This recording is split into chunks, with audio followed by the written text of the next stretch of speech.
everybody, I'm Amelie. I'm in year 6 and I'm here with my puppy Marley. Today I want to read you all a story. It's one of my favourites from when I was little and it's The Smartest Giant in Town by Julia Donaldson. It is a little bit long but it's got an awesome ending. I hope you like it. Hi again. So what I'm going to do is I'm going to read the page and then show you the pictures because I'm sure you will all want to see the pictures. So, George was a giant, the scruffiest giant in town. He always wore the same old pair of brown sandals and the same old patched up gown. I wish I wasn't the scruffiest giant in town, he said sadly.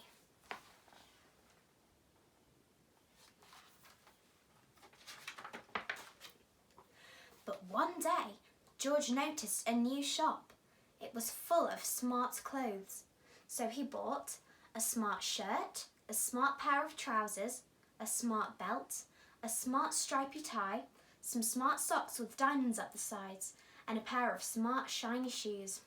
Now I'm the smartest giant in town, he said proudly.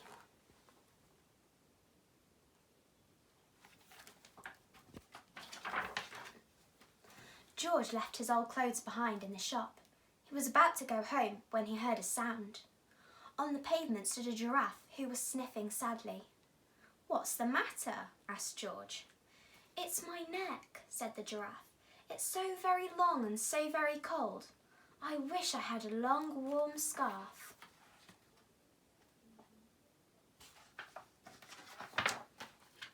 "Cheer up," said George, and he took off his stripy tie. "It didn't match my socks anyway," he said, as he wound it round and round the giraffe's neck. It made a wonderful scarf. "Thank you," said the giraffe. As George strode towards home, he sang to himself, "My tie's a scarf for a cold giraffe, but look me up and down, I'm the smartest giant in town."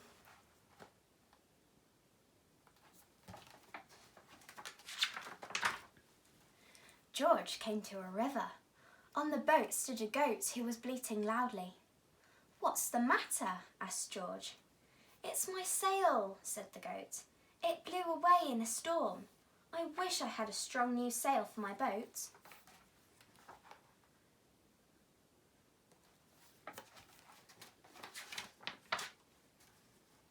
"Cheer up," said George, and he took off his new white shirt. "It kept coming untucked anyway," he said, as he tied it to the mast of the goat's boat. It made a magnificent sail. "Thank you," said the goat. George strode on, singing to himself. "My tie's a scarf for a cold giraffe, my shirt's on a boat is a sail for a goat, but look me up and down, I'm the smartest giant in town."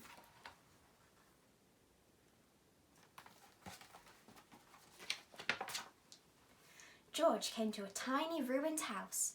Beside the house stood a white mouse with lots of baby mice. They were all squeaking.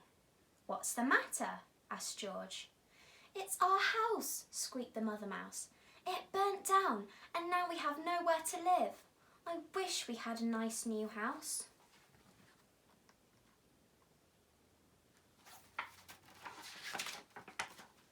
"Cheer up," said George, and he took off one of his shiny shoes.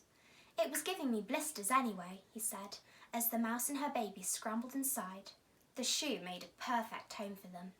"Thank you," they squeaked. George had to hop along the road now, but he didn't mind. As he hopped, he sang to himself, "My tie's a scarf for a cold giraffe, my shirt's on a boat is a sail for a goat, my shoe is a house for a white little mouse, but look me up and down, I'm the smartest giant in town."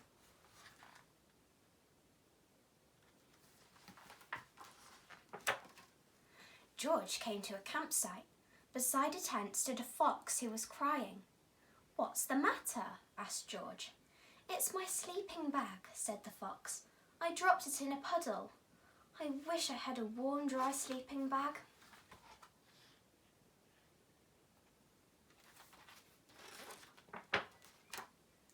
"Cheer up," said George, and he took off one of his socks with diamonds up the sides. "It was tickling my toes anyway," he said, as the fox snuggled into it.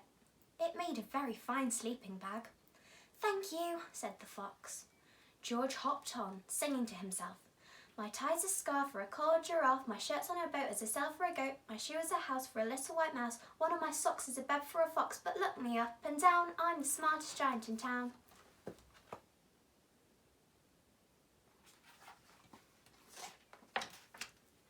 George came to a big, squelchy bog.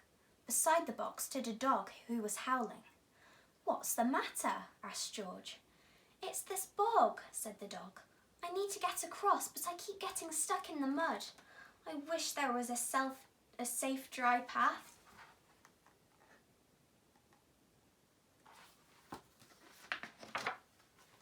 "Cheer up," said George, and he took off his smart new belt. "It was squishing my tummy anyway," he said, as he laid it down over the bog. It made an excellent path.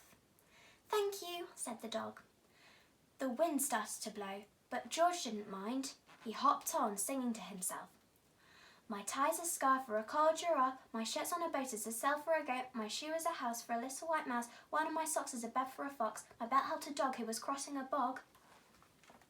But my trousers are falling down. I'm the coldest giant in town." Suddenly, George felt very sad and shivery and not at all smart.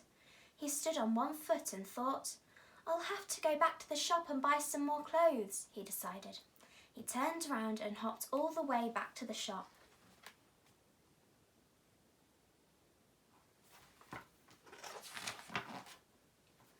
But when he got there, it was closed. "Oh no," cried George. He sank down onto the doorstep and a tear ran down his nose. He felt as sad as all the animals he had met on his way home. Then, out of the corner of his eye, he saw a bag with something familiar poking out the top.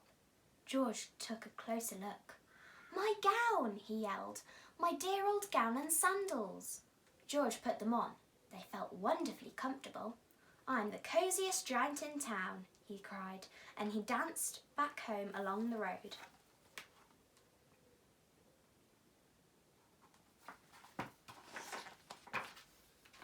Outside his front door stood all the animals he had helped. They were carrying an enormous present. "Come on, George," they said. "Open it." George untied the ribbon. Inside was a beautiful gold paper crown and a card. "Look inside the card, George," said the animals. George put the crown on his head and opened the card. Inside it said, "You gave your scarf to a cold giraffe, your shirt's on a boat as a sail for a goat, your shoe is a house for a little white mouse, one of your socks is a bed for a fox, your belt helped a dog who was crossing a bog, so here is a very fine crown to go with the sandals and gown of the kindest giant in town."